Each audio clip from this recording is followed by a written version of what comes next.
The church of South India diocese of Medak holy twenty church Bolarum pastorate సమర్పిస్తూ ఉన్న అనుదిన వాక్య ధ్యానాలను వీక్షిస్తున్న ప్రియాతి ప్రేమైన స్థానిక సంఘ సభ్యులకు, దేశ విదేశాలలోని సంఘ సభ్యులకు మరియు మన ప్రియ ప్రేక్షకులందరికీ మన ప్రియ రక్షకుడైన యేసుక్రీస్తు ప్రభుని అతి ప్రశస్తమైన నామమున మా హృదయపూర్వక స్వాగతాన్ని తెలియజేస్తూ ఉన్నాం. మన డైలీ బైబిల్ డివోషన్స్లో గత 3 రోజులుగా the book which introduces the genealogy of Jesus Christ in the Bible గ్రంథంలో యేసుక్రీస్తు ప్రభుని వంశావళిని మనకు పరిచయం చేసిన రూతు గ్రంథాన్ని అధ్యయనం చేస్తూ ఉన్నాం. మీకు తెలిసినట్లుగా ఈ గ్రంథంపై మన ప్రియులు పెద్దలు శ్రీమతి జె పద్మలలిత జనార్దన్ గారు మనకు దైవ సందేశాలు అందిస్తూ ఉన్నారు. మొదటి 2 అధ్యాయాల వృత్తాంతానికి కొనసాగింపుగా ఈరోజు బోయజు రూతు బాధ్యత గురించి ఆలోచించుట, బోయజ్ థింగ్స్ అబౌట్ రూత్స్ రెస్పాన్సిబిలిటీ అనే అంశంపై దైవ సందేశాన్ని విందాం. సందేశానికి ముందుగా ఈ భక్తి గీతం.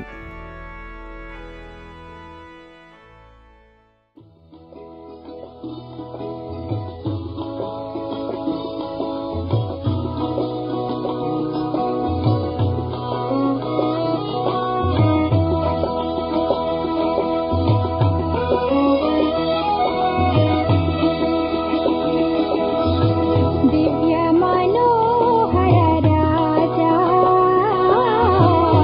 नव्य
యేసుక్రీస్తు పరిశుద్ధ నామములో మీకు అందరికీ శుభములు కలుగును గాక. అనుదిన దైవజనులకు స్వాగతం. రూతు గ్రంథము ధారావాహికంగా వింటున్నాం. మొదట ఉపోద్ఘాతము ఎలిమెలకు ఫ్యామిలీ, రెండవ దాంట్లో విధవరాలైన రూతు బోయేజు పొలంలో పరిగేరుకోవడం, బోయేజు ఔన్నత్యము ఆయన సంబోధన విన్నాం. ఇప్పుడు 3వ అధ్యాయంలో ఆమె అత్త అయిన నయోమి, నా కుమారి, నీకు మేలు కలిగినట్లు నేను నీ కొరకు విశ్రాంతి విచారింపదానను కదా. అమ్మా, నువ్వేమో పోషిస్తున్నావు, కష్టపడుతున్నావు, నా కొరకు తీసుకొస్తున్నావు, నేను ఇద్దరం కలిసి భోజనం చేస్తున్నాము. నీ గురించి నీ వెల్ఫేర్ ఆలోచించాలి కదా, నీ క్షేమం ఆలోచించాలి కదా, నీ భవిష్యత్తు ఆలోచించాలి. ఎంత మంచి అత్త, ఎంత మంచి కోడలు. ఎవని పనికత యొద్ద నీవు ఉంటివో ఆ బోయేజు మనకు బంధువు. ఇదిగో ఈ రాత్రి అతడి కళ్ళం దగ్గర తూర్పారబట్టబోతున్నాడు. నీవు స్నానం చేసి తైలం రాసుకుని నీ బట్టలు కట్టుకొని ఆ కళ్ళమునకు వెళ్ళుము. అతడు అన్నపానులు పుచ్చుకున్నట చాలించే వరకు నీవు అతనికి మరుగయ్యుండవు. ఒక ప్లాన్ చెప్పింది. ఏం ప్లాను? నువ్వు బోయేజు పొలంలోకి వెళ్ళి చక్కగా తలస్నానం చేసుకో అంటే నీట్గా వెళ్ళమంటుంది అనమాట. ఒక విధవరాల్లాగా దయనీయమైన పరిస్థితిలో నిన్ను చూసి పిటి సింపతి చూపించే పరిస్థితిలో ఉండకూడదు. అలా వెళ్ళమని చెప్తుంది అనమాట. అక్కడికి వెళ్ళి మరుగై ఉండు. అప్పుడు అతను ఏం చేశాడంటే, అతడు పండుకొనిన తర్వాత అతడు పండుకొనే స్థలంకు గుర్తిరిగి లోపలికి పోయి అతని కాళ్ళ మీద నుండి బట్ట తీసి పండుకొనవలడు. నీవు చేయవలసిన దానిని అతడు నీకు తెలియచేయనని అతనితో ఆమెతో అనగా, ఆమె నీవు సెలవిచ్చినదంతా చేస్తుందని చెప్పి ఆ కళ్ళం వద్దకు పోయి తన అత్త ఆజ్ఞాపించినదంతా చేశాను. బోయేజు మనసును సంతోషించినట్లు అన్నపానంలో పుచ్చుకొని లోపలికి పోయి ధాన్యపు కుప్ప యుద్ధ పండుకొన్నప్పుడు ఆమె మెల్లగా పోయి అత్త చెప్పినట్లంతా చేసిందండి. అయితే అతడు ఎవరు ఆయనకు కాళ్ళకు తగిలిందండి. మధ్యరాత్రి వరకు అతను ఉలికిపడి తిరిగి చూసినప్పుడు ఒక స్త్రీ అతని కాళ్ళ మీద పండుకొని ఉండను. అతడు నీవెవరవని అడగగా ఆమె, నేను రూతును, నీ దాసురాలిని. ఎవరిని? నా పేరు రూతు, నేను దాసురాలిని అని చెప్తుంది అనమాట. అయితే నా కుమారి, యెహోవా చేత నీవు దీవెన నొందిన దానవు.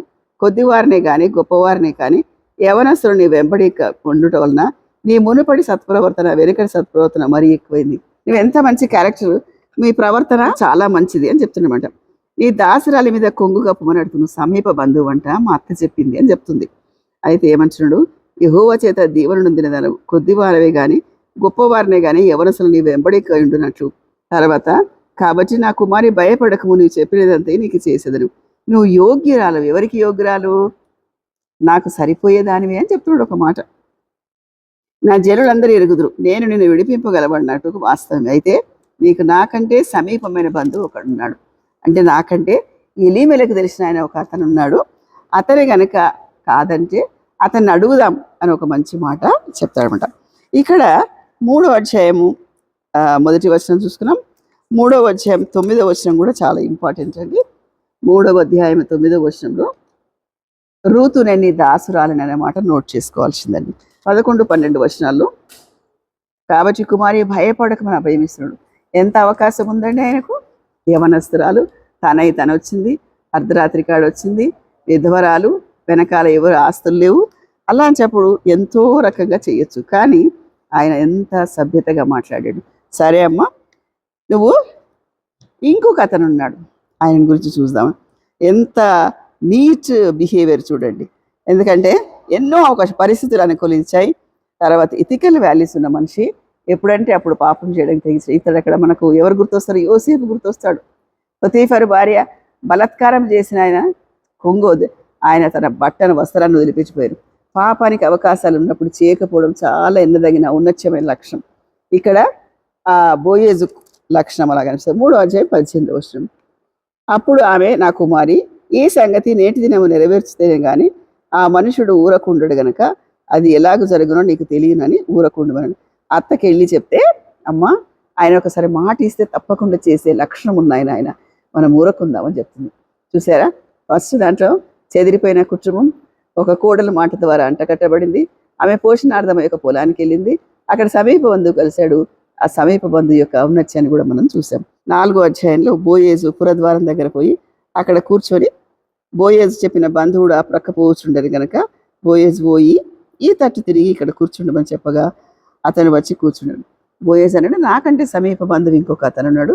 ఆయన ఏం చేస్తాడు? ధర్మం, సమీప బంధు ధర్మం చేస్తాడు. కాబట్టి ఆ సమీప బంధు ధర్మం గురించి కూడా చెప్తాను. అయితే ఆ సమీప బంధు ధర్మాన్ని నిర్వహిస్తాడు పొమ్మంటే సరేమని లేవియా కాండంలో చాలా వరకు రాయబడింది సమీప బంధువు గురించి. అయితే ఆ కాలంలో ఉన్న ఆచారం అది.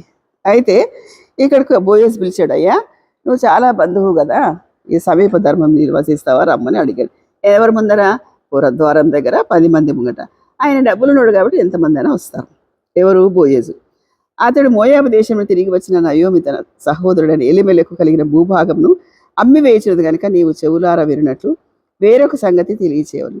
అయ్యా, నయోమి కోడలు ఉంది కదా, ఆమె స్వాస్థ్యం విడిపించాలి. ఇది విడిపించేది కూడా ఎవరి పని? సమీప ధర్మపు పని, సమీపపు ధర్మం. అప్పుడు అంటాడు బోయేజు, నీవు నయోమి చేతి నుంచి ఆ పొలమును సంపాదించే దినమున చనిపోయిన వారి పేరు మీద అతని స్వాస్థ్యం తిరపరచినట్టు చనిపోయిన వారి భార్య అయిన రూతు. అయితే ఈయన ఏమంటాడంటే, నేను తప్పకుండా విడిపిస్తా, ఆ బంధువుడు ఎవడు లేడు కనుక నీ తర్వాతే వాడని నేనే, నువ్వు ఒకవేళ విడిపించకపోతే నేను విడిపిస్తానని బోయేజు చెప్పిన తర్వాత ఈ సమీప బంధువు పేరు లేదండి, పోయి అని పిలిచాడు. అతను వచ్చి అంటాడయ్యా, నేను తప్పకుండా స్వాస్థ్యం అయితే విడిపిస్తా, కానీ ఇంకొకటి ఉంది అని చెప్తాడు. మోయాబురైన స్త్రీ ఉంది, ఆమెను కూడా నువ్వు విడిపించాలా అంటున్నావు. ఈ విడిపించే లక్షణము ఎవరికి ఉంటుందంటే సమీప బంధువుకు ఉంటుందన్నమాట. కాబట్టి ఇక్కడ ఎంత చక్కటి మాటలు రాయబడ్డాయండి.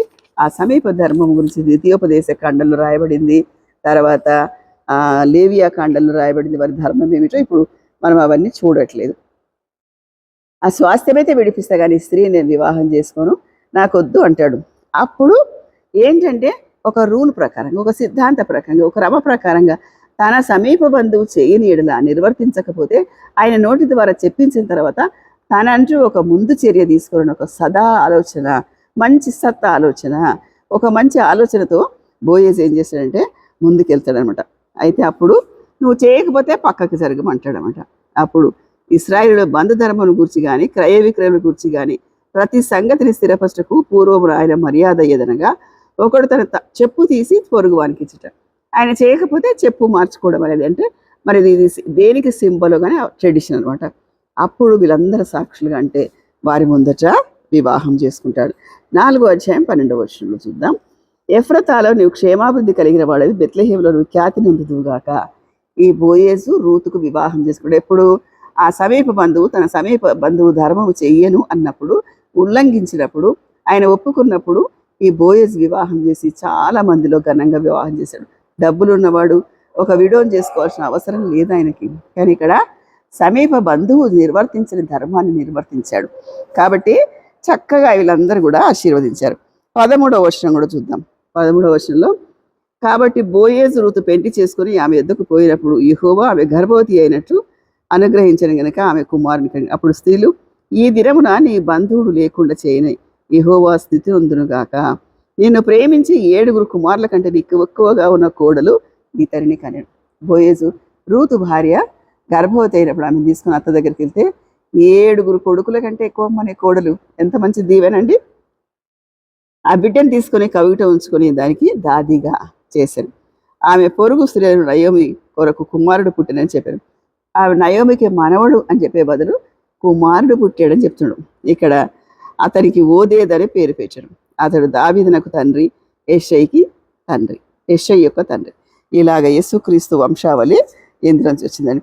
యేసుక్రీస్తు వంశావళి పరిచయం చేయడానికి ఈ గ్రంథం ఉంది. మొదటి అధ్యాయంలో ఉపోద్ఘాతం, ఎలీమెలకు ఫ్యామిలీ. 2వ అధ్యాయంలో బోయేజ్ పొలంలో పరిగేరుకోవడం.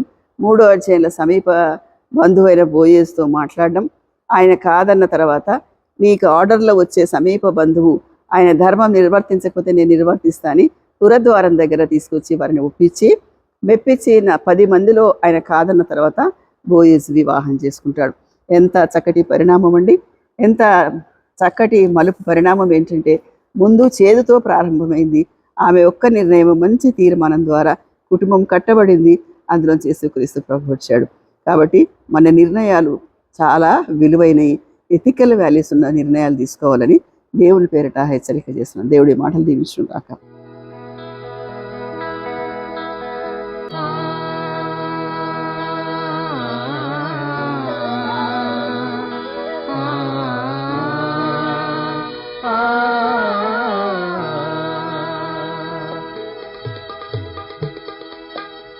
మధుర మంజుల మందారమాల యేసు ప్రేమామృతానందధార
మధుర మంజుల మందారమాల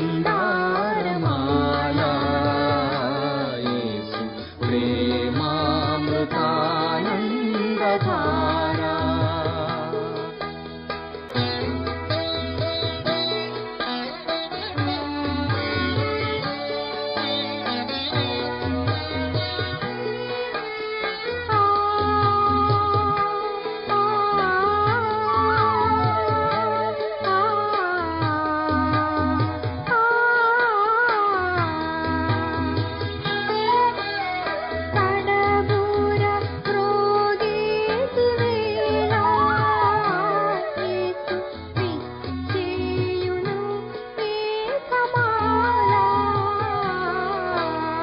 కడబూర మృగేటి వేళ యేసు విచ్చేయును మేఘమాల. వరుడేసుతో నుండును ప్రేమ మీరా, వరుడేసుతో నుండును ప్రేమ మీరా. వేల వేల వత్సరములు ధరణి